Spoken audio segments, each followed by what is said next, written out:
दोस्तों, साल 2026 का पहला चंद्र ग्रहण अब लगने जा रहा है।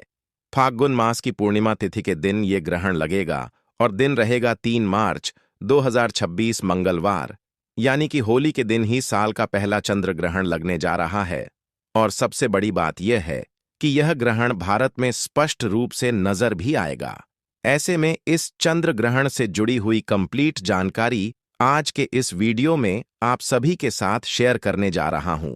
जैसे कि 3 मार्च को चंद्र ग्रहण कितने बजे लगेगा, ग्रहण कब शुरू होगा और कब समाप्त होगा, ग्रहण के सूतक काल का समय क्या रहेगा और इस सूतक काल में भारत में कौन कौन से नियम मान्य होंगे। क्या यह ग्रहण भारत के कई अधिकतर शहरों में नजर आएगा या केवल कुछ भाग में ही नजर आएगा, और भारत के अलावा किन किन देशों में इस चंद्र ग्रहण को देखा जा सकेगा। साथ ही यह भी जानेंगे कि इस चंद्र ग्रहण के समय आपको किन नियमों को पालन करने की ज्यादा आवश्यकता होगी और गर्भवती महिलाओं को कौन कौन सी सावधानियां जरूर रखनी चाहिए। इसके बारे में भी कंप्लीट जानकारी बताऊंगा, इसलिए निवेदन है कि वीडियो को अंत तक जरूर देखिएगा। लेकिन वीडियो शुरू करने से पहले आप सभी से निवेदन है कि अगर अभी तक आपने मेरे चैनल वास्तुशास्त्र ज्ञान को सब्सक्राइब नहीं किया है, मेरी आवाज को पहली बार सुन रहे हैं, तो जल्दी से चैनल को सब्सक्राइब करके पास वाले बेल आइकन को प्रेस कर दीजिएगा।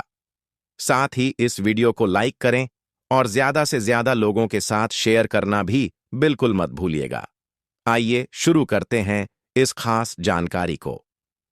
दोस्तों, 3 मार्च को फाल्गुन पूर्णिमा के दिन साल का पहला चंद्र ग्रहण लगेगा और इसी दिन होली का महापर्व भी मनाया जाएगा।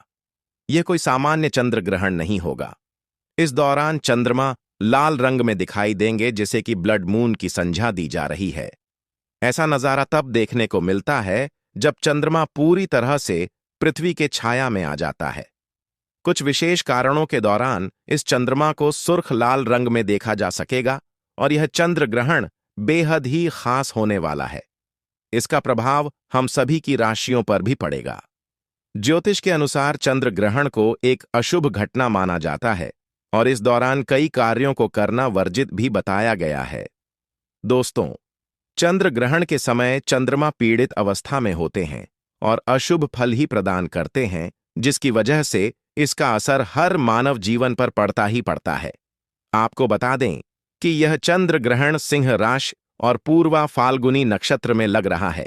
इसलिए सिंह राशि और पूर्वा फाल्गुन नक्षत्र में जन्मे लोगों के लिए यह ग्रहण विशेष रूप से प्रभावशाली रहने वाला है।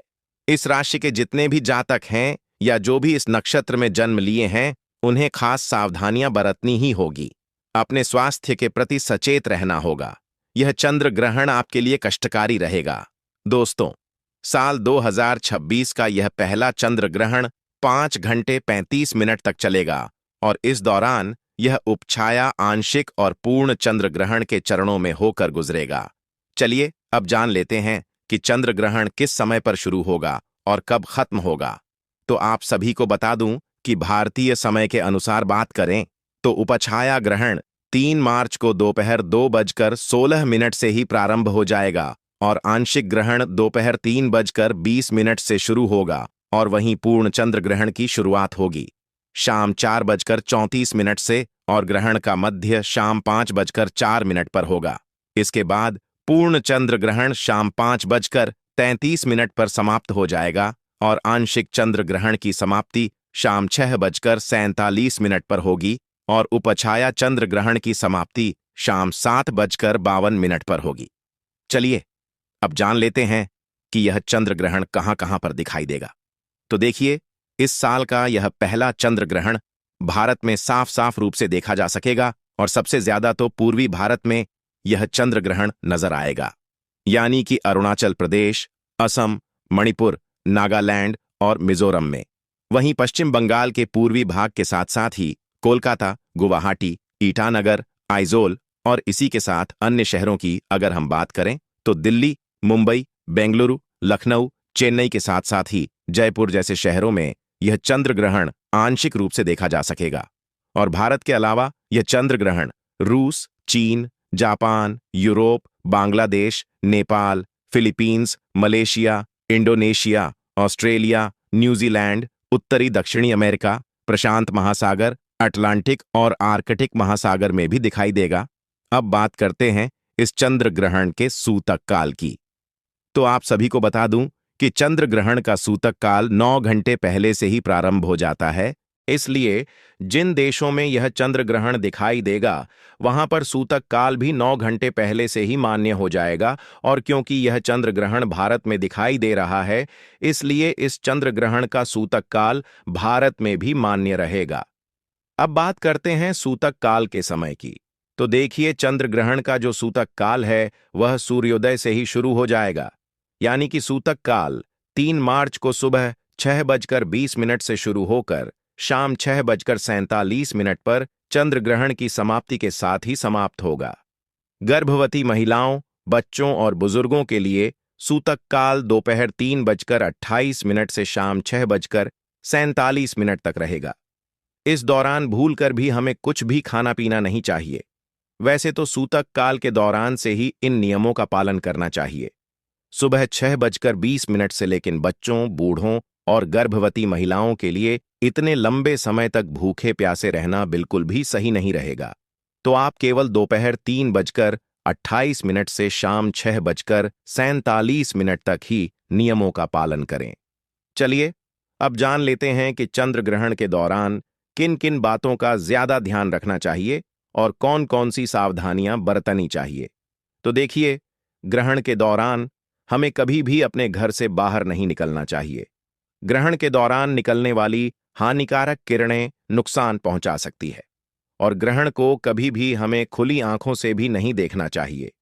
ग्रहण के समय किसी से लड़ाई झगड़ा भी नहीं करना चाहिए और ना ही ग्रहण के समय पैसों का लेन देन करना चाहिए। इसके अलावा ग्रहण के समय भोजन बनाना और भोजन खाना भी नहीं चाहिए। इस समय पानी भी नहीं पीना चाहिए। हालांकि यह नियम बच्चे, बूढ़े और रोगी पर लागू नहीं होते हैं। दोस्तों, ग्रहण के समय मांस मदिरा का सेवन भी नहीं करना चाहिए और ना ही जुआ खेलना चाहिए। ग्रहण के समय बाल खींचना, तेलों की मालिश करना, ब्रश करना, बाल में कंघा करना, इन कार्यों की भी मनाही होती है।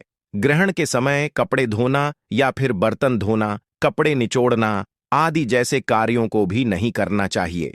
ग्रहण काल के दौरान हमें धूल से भी चाकू छुरी जैसे कार्यों को नहीं करना चाहिए। ग्रहण के समय घर की साफ सफाई भी नहीं करनी चाहिए।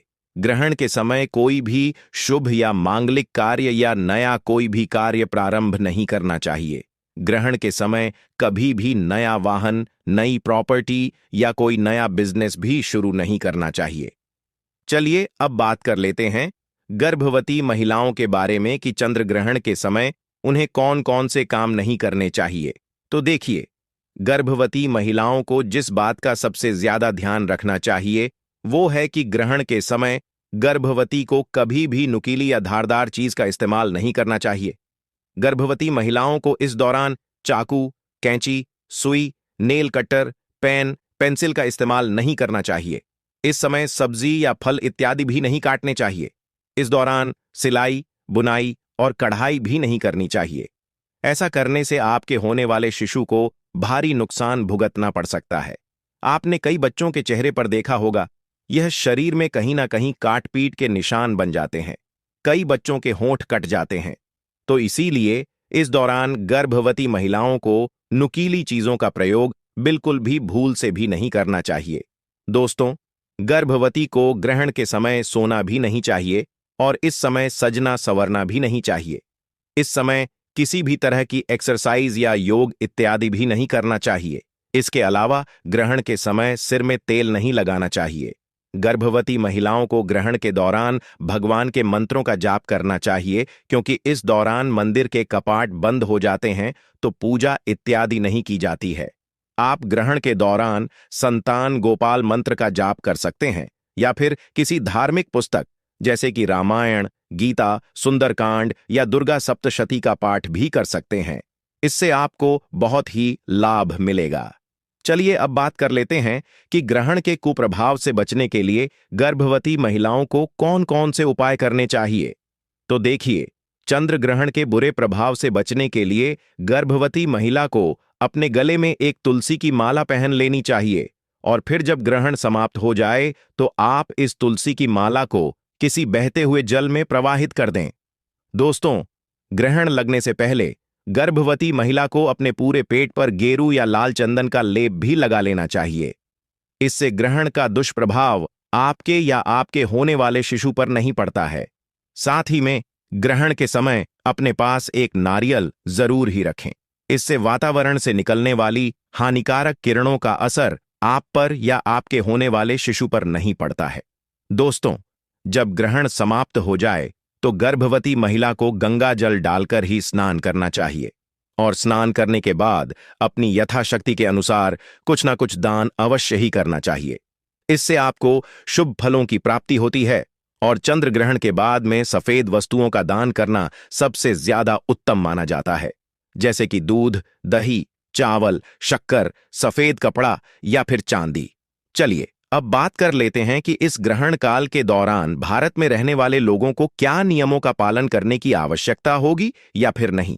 तो देखिए, 3 मार्च को लगने वाला चंद्र ग्रहण भारत में दिखाई दे रहा है। इस वजह से इस ग्रहण से जुड़े हुए संपूर्ण नियम सूतक से लेकर ग्रहण काल तक के जितने भी नियम हैं, उन सभी को पालन करना बिल्कुल ही अनिवार्य होगा, क्योंकि जिस देश में ग्रहण दिखाई देता है वहां पर उस ग्रहण का धार्मिक महत्व भी होता है। खासकर जिनके घर में गर्भवती महिलाएं हैं, उन्हें सूतक और ग्रहण के नियमों का पालन करना अनिवार्य होगा और यह ग्रहण होलिका दहन के दिन लग रहा है। तो ऐसे में होलिका दहन की पूजा हम किस प्रकार से कर सकते हैं, इसकी संपूर्ण जानकारी मैंने अपने चैनल पर डाल दी है। अगर आपने अभी तक नहीं देखी है तो चैनल में जाकर जरूर देख लीजिएगा। इस ग्रहण काल के दौरान किसकी राशि क्या कहती है वह वीडियो भी चैनल पर आ चुकी है, तो चैनल पर विजिट करके आप अपने अनुकूल जो भी वीडियोस हो एक बार उन्हें चेक जरूर ही कर लीजिएगा और कमेंट सेक्शन में ओम नमः शिवाय जरूर ही लिखिएगा। साल 2026 की यह होली अपने साथ ग्रहण को लेकर आई है, जो कि भारत में भी साफ साफ रूप से नजर आएगा। दोस्तों, आज की यह वीडियो बड़ी ही खास और महत्वपूर्ण, साथ ही में थोड़ा सावधान करने वाली भी है, क्योंकि साल 2026 यानी कि वो साल जब रंगों का महापर्व होली एक ऐतिहासिक खगोलीय घटना का गवाह बनने जा रहा है। आप सबने बिल्कुल ठीक सुना। इस बार होली के रंगों के साथ आसमान में एक अजीब सी हलचल भी देखने को मिलेगी। मैं बात कर रहा हूं होली के दिन लगने वाले चंद्र ग्रहण की। हमारे हिंदू धर्म में होली, दिवाली और रक्षाबंधन जैसे त्योहार बड़े ही पवित्र और बड़े ही धूमधाम से मनाए जाते हैं। लेकिन जब इन त्योहारों पर ग्रहण का साया पड़ जाए तो खुशी के साथ साथ एक डर और शंका भी मन में बैठ जाती है। साल 2026 की होली पर कुछ ऐसा ही संयोग बनने जा रहा है। ज्योतिष शास्त्र के अनुसार होली और चंद्र ग्रहण का एक ही दिन होना एक बहुत ही बड़ा और दुर्लभ संयोग है। अभी 17 फरवरी 2026 के दिन हम सभी ने सूर्य ग्रहण को झेला। इसके ठीक 15 दिन के बाद 3 मार्च होली के दिन अब चंद्र ग्रहण हम सभी को देखने को मिलेगा, जो कि भारत में भी साफ साफ रूप से नजर आएगा, जिसका असर न केवल हमारी कुंडली पर बल्कि हमारे भाग्य पर, यहां तक कि शेयर मार्केट पर भी इसका भारी असर हम सभी को देखने को मिलेगा। इतना ही नहीं, हमारी पूजा पाठ के साथ साथ ही पूरी दुनिया के वातावरण पर भी यह भारी पड़ने वाला है। तो आज की इस वीडियो में मैं आप सभी की इसी दुविधा को दूर करने जा रहा हूं, जो कि इस वक्त आप सभी के मन में हलचल मचाए हुए हैं। जैसे कि होलिका दहन का सही समय क्या होगा, 2 मार्च को होली मनाएं या फिर 3 मार्च को रंगों वाली होली किस दिन खेली जाएगी, और बरसाने में होली कब मनेगी, चंद्र ग्रहण भारत में किस समय पर दिखाई देगा और सूतक काल कब शुरू होगा और कब समाप्त होगा। इस दौरान क्या क्या सावधानियां बरतने की आवश्यकता है और हमारी कुंडली पर इसका कैसे असर पड़ेगा, और सबसे जरूरी बात, ग्रहण खत्म होने के बाद और होलिका दहन से पहले आपको कौन से काम जरूर करने चाहिए ताकि आपके परिवार पर कोई भी आंच ना आए। तो निवेदन है आपसे, आप सभी अपना सभी कार्य 15 मिनट के लिए साइड में रखकर इस वीडियो को पूरा अंत तक देख लीजिए, क्योंकि आज आपको होली 2026 का पूरा पंचांग, ज्योतिष का हाल और इस चंद्र ग्रहण का हमारी किस राशि पर क्या प्रभाव पड़ेगा एक एक करके संपूर्ण जानकारी देता हूं। चलिए सबसे पहले बात कर लेते हैं उस कंफ्यूजन की जिस उलझन की वजह से हमारी तिथियों को लेकर मन में कंफ्यूजन बन जाता है। तो देखिए, हिंदू पंचांग की बात करें तो होली का त्योहार फाल्गुन मास की पूर्णिमा तिथि को मनाया जाता है और साल 2026 में फाल्गुन पूर्णिमा की जो तिथि है वो 2 मार्च की शाम को शुरू होकर 3 मार्च की शाम तक रहेगी। अब यहीं से सारा कंफ्यूजन शुरू होता है। आमतौर पर हम जिस दिन पूर्णिमा की शाम होती है उसी दिन होलिका दहन करते हैं, लेकिन साल 2026 में 3 मार्च की शाम को यानी कि पूर्णिमा की शाम के समय में आसमान में चंद्र ग्रहण लगेगा और हमारे शास्त्रों की बात करें तो यह अटल नियम है कि ग्रहण काल में कोई भी शुभ कार्य या पूजा या अग्नि प्रज्वलित करना सख्त माना होता है। ग्रहण के समय किया गया होलिका दहन शुभ फल प्रदान नहीं करता है बल्कि दोष पैदा करता है। तो फिर होलिका दहन कब किया जाए? तो देखिए, ज्योतिष और पंचांग के अनुसार, जानकारों के अनुसार इसका सटीक हल यह निकलता है कि 3 मार्च की शाम को ग्रहण है। इसलिए साल 2026 में होलिका दहन 2 मार्च 2026 की रात को किया जाएगा। जी हां दोस्तों, तारीख को थोड़ा नोट कर लीजिएगा। होलिका दहन 3 तारीख को नहीं बल्कि 2 मार्च की मध्य रात्रि में होगा। लेकिन रुकिए, 2 मार्च को भी एक बाधा है और बाधा यह है कि 2 मार्च को शाम होते ही भद्रा लग जाएगी। तो आप तो जानते ही हैं कि भद्रा काल के दौरान होलिका दहन या कोई भी शुभ कार्य करना विनाश काल विपरीत बुद्धि जैसा माना जाता है। भद्रा में किया गया होलिका दहन परिवार, समाज और देश के लिए अशुभ होता है, इसलिए हमें भद्रा के खत्म होने का इंतजार करना पड़ेगा। तो साल 2026 में होलिका दहन का सबसे शुद्ध और सबसे शुभ मुहूर्त जो कि निकल कर सामने आ रहा है, वो है 2 मार्च को देर रात यानी कि 3 मार्च की शुरुआत होने वाली, जब होगी रात के समय में 12:50 से लेकर रात को 2:20 तक रहेगा। यह वह समय है जब भद्रा की पुंज होगी या भद्रा समाप्त हो चुकी होगी। यह लगभग 1 घंटा 12 मिनट का समय हमें मिल रहा है और आप इस समय में पूरी श्रद्धा और विधि विधान से होलिका दहन कर सकते हैं। इस समय अग्नि प्रज्वलित करना आपके घर से नकारात्मकता को जलाकर राख कर देता है। दोस्तों, वीडियो में आगे मैं आप सभी को बताऊंगा कि इस बार रंगों वाली होली किस दिन खेली जाएगी, बरसाना में होली कब है, सूतक काल का सही समय क्या है और ग्रहण के दौरान गर्भवती महिलाओं को क्या सावधानी रखनी है। यह जानकारी बड़ी ही सूक्ष्म और महत्वपूर्ण है, लेकिन उससे पहले एक काम आप सभी को करना है। कमेंट सेक्शन में आप अपना नाम, स्थान और डेट ऑफ बर्थ लिख भेजिए ताकि इस चंद्र ग्रहण के समय आपकी डेट ऑफ बर्थ के अनुसार राशि के अनुकूल क्या उपाय बनता पड़ेगा वह मैं आपको रिप्लाई के माध्यम से ही बता दूंगा। साथ ही साथ ओम सोमाय नमः भी जरूर ही लिखिएगा ताकि इस चंद्र ग्रहण का कोई गलत प्रभाव आप पर ना पड़ पाए।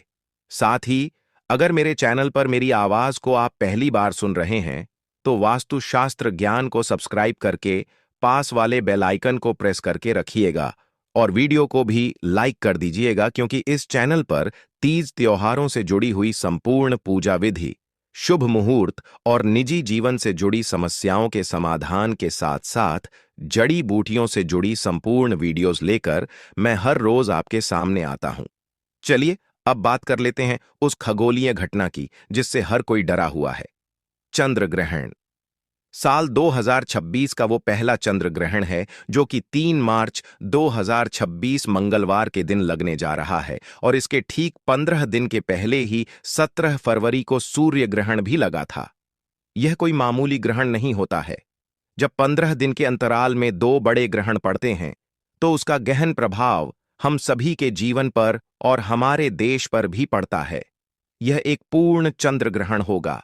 इसका मतलब चंद्रमा पूरी तरह से पृथ्वी की छाया में आ जाएगा और लाल रंग में दिखाई देगा, जिसे कि ब्लड मून भी कहा जाता है। अब सबसे बड़ा सवाल यह पैदा होता है कि क्या यह ग्रहण भारत में दिखाई देगा और इसका समय क्या होगा? तो जी हां, यह ग्रहण बिल्कुल भारत में दिखाई देगा। भारत के अधिकांश हिस्सों से इसे देखा जा सकेगा। इसके पीछे एक शर्त है।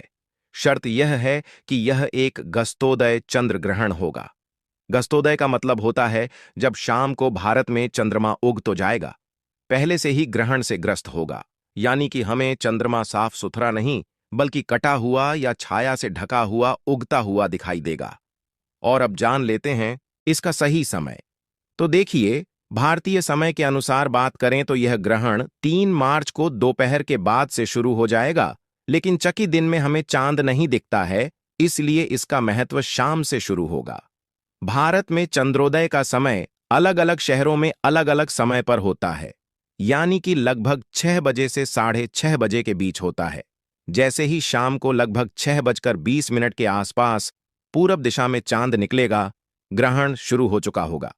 यह ग्रहण शाम 6:47 पर समाप्त हो जाएगा, यानी कि इसका मोक्ष काल शाम 7 बजे से पहले ही हो जाएगा। भले ही यह ग्रहण भारत में शाम को केवल 20 से 25 मिनट के लिए ही दिखे, लेकिन शास्त्रों के अनुसार अगर ग्रहण आपके शहर में दिख रहा है तो इसका सूतक काल भी पूरी तरह से मान्य होगा। अब आते हैं सूतक काल के सही समय और सही जानकारी पर, तो बड़े ही ध्यान से सुनिएगा। देखिए, जब भी चंद्र ग्रहण लगता है तो सूतक काल पूरे 9 घंटे पहले से ही प्रारंभ हो जाता है, और जब सूर्य ग्रहण लगता है तो सूतक काल 12 घंटे पहले से प्रारंभ होता है। तो चंद्र ग्रहण 9 घंटे पहले प्रारंभ होगा, तो ग्रहण का जो स्पर्श काल है वो भारतीय समय के अनुसार बात करें तो दिन में ही हो जाएगा।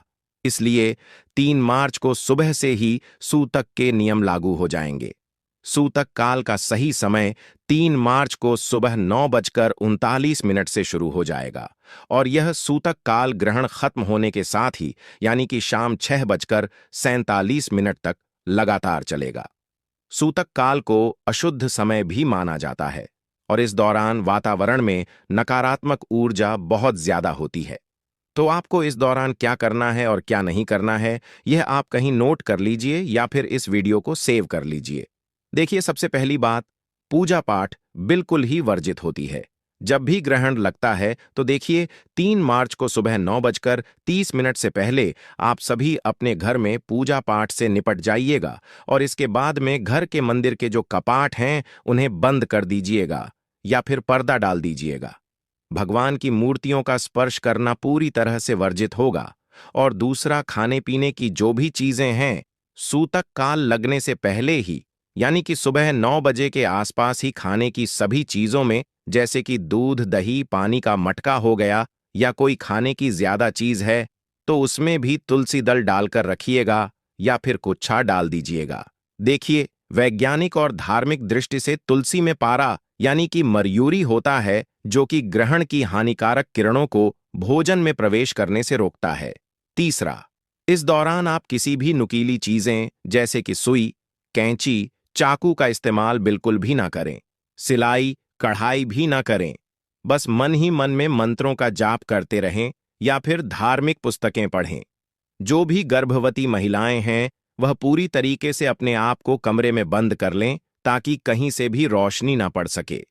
कोशिश करें कि ग्रहण काल के दौरान परिवार का कोई भी सदस्य घर से बाहर ना निकले, और गर्भवती महिलाएं इस दौरान ना तो झुके, और कोशिश करें कि इस दौरान अपने पेट पर गेरू का लेप लगा लें या फिर गाय के शुद्ध गोबर का लेप भी आप लगा सकते हैं। और अब सबसे बड़ा सवाल जो कि हर किसी को परेशान करके रखता है कि रंगों वाली होली कब खेली जाएगी, यानी कि धुलंडी कब खेली जाएगी। तो देखिए, आमतौर पर हम होलिका दहन के अगली सुबह रंग खेलते हैं, तो इस हिसाब से तो हमने होलिका दहन 2 मार्च की रात को किया। इस हिसाब से 3 मार्च की सुबह हमें रंगों वाली होली खेलनी चाहिए। लेकिन यहां ज्योतिष आड़े आता है। 2 मार्च को सुबह से ही सूतक लग रहा है और शाम को ग्रहण है, तो ज्योतिष शास्त्र कहता है कि ग्रहण के दिन उत्सव नहीं मनाना चाहिए। का दिन संयम, तप और जप का दिन होता है, न कि शोर शराबे और न ही हुड़दंग का। इसलिए देश के बड़े बड़े विद्वानों और काशी के पंचांग के अनुसार रंगों वाली होली 3 मार्च को नहीं बल्कि 4 मार्च 2026 बुधवार को खेली जाएगी। 4 मार्च को ग्रहण का कोई साया नहीं होगा। पूर्णिमा तिथि खत्म हो चुकी होगी और चैत्र मास की प्रतिपदा तिथि यानी कि हिंदू नव वर्ष की पहली सुबह की तरह होगी। वातावरण पूरी तरह से शुद्ध और सकारात्मक हो चुका होगा। इसलिए 4 मार्च को आप जी भर के रंगों वाली होली खेलें, गुलाल उड़ाएं और होली मिलन समारोह बड़े ही प्रेम और धूमधाम से मनाएं। इस दिन पूरी तरह से शुभ योग भी बन रहे हैं। और अब बात कर लेते हैं कि यह चंद्र ग्रहण भारत में कहां कहां पर दिखाई देगा और इसका ज्योतिष प्रभाव क्या है। तो देखिए, यह चंद्र ग्रहण मुख्य रूप से एशिया, ऑस्ट्रेलिया, अमेरिका और प्रशांत महासागर के क्षेत्रों में दिखाई देगा। ज्योतिष की दृष्टि से यह ग्रहण सिंह राशि और पूर्वा फाल्गुनी नक्षत्र में लग रहा है। इसका मतलब यह है कि जिन लोगों की राशि सिंह है, उन्हें इस दिन थोड़ा ज्यादा संभल कर रहने की आवश्यकता है। आपको मानसिक तनाव, बेचैनी या छोटी मोटी चोट लग सकती है, तो थोड़ा सा ध्यान और सतर्क रहिएगा। सिंह राशि के अलावा कुंभ और वृश्चिक राशि वालों को भी थोड़ी सावधानी ज्यादा बरतने की आवश्यकता है, लेकिन घबराइए नहीं। उपाय बड़ा ही सरल है। ग्रहण के दौरान आप अपने गुरु मंत्र का जाप करते हुए रहें, या फिर ओम नमः शिवाय महामृत्युंजय या फिर ओम नमो भगवते वासुदेवाय नमो नमः मंत्र का जाप भी कर सकते हैं। ग्रहण काल में किया गया मंत्र जाप सामान्य दिनों के मुकाबले 100 गुना से भी ज्यादा फल देता है। इससे आप घबराएं नहीं, यानी कि आपदा नहीं बल्कि अवसर माने और जितना हो सके पुण्य कमाएं और अपनी राशि पर इसका अधिक से अधिक सकारात्मक परिणाम भी पाएं। और अब सबसे जरूरी बात कि ग्रहण समाप्त होने के बाद क्या करें और होलिका दहन से पहले क्या करें। तो देखिए, होलिका दहन तो हम एक रात पहले कर चुके हैं, लेकिन उसकी राख और प्रसाद ग्रहण करना अभी बाकी है। तो 3 मार्च की शाम को जैसे ही 6:47 पर ग्रहण खत्म हो जाएगा, आपको कुछ नियम तो तुरंत ही मानने होंगे। जैसे कि जैसे ही ग्रहण समाप्त हो, तुरंत स्नान करें, घर का शुद्धिकरण गंगा जल से करें, नमक का पोंछा लगाएं, नहाने वाले जल में भी गंगा जल जरूर ही डालें और जो भी कपड़े पहने हुए हैं उन्हें दोबारा ना पहनें, उन्हें अच्छे से धोकर सुखा लें। घर के मंदिर से लेकर मुख्य द्वार तक हर जगह का शुद्धिकरण करें। चंद्र ग्रहण के बाद किया गया दान सीधे हमारी कुंडली से चंद्र दोष को शांत करता है। क्योंकि यह होली का समय है, आप किसी गरीब व्यक्ति को, सफाई कर्मचारी को या ब्राह्मण को जितना हो सके सफेद वस्तुओं का दान करें। जैसे कि चावल हो गया, चीनी, दूध, सफेद मिठाइयां हो गईं, चांदी का टुकड़ा या फिर सफेद कपड़ा भी आप दान कर सकते हैं। ये दान आपके घर में सुख शांति लेकर आएगा। और अब जान लेते हैं कि इसका किस राशि पर क्या प्रभाव पड़ेगा। तो देखिए,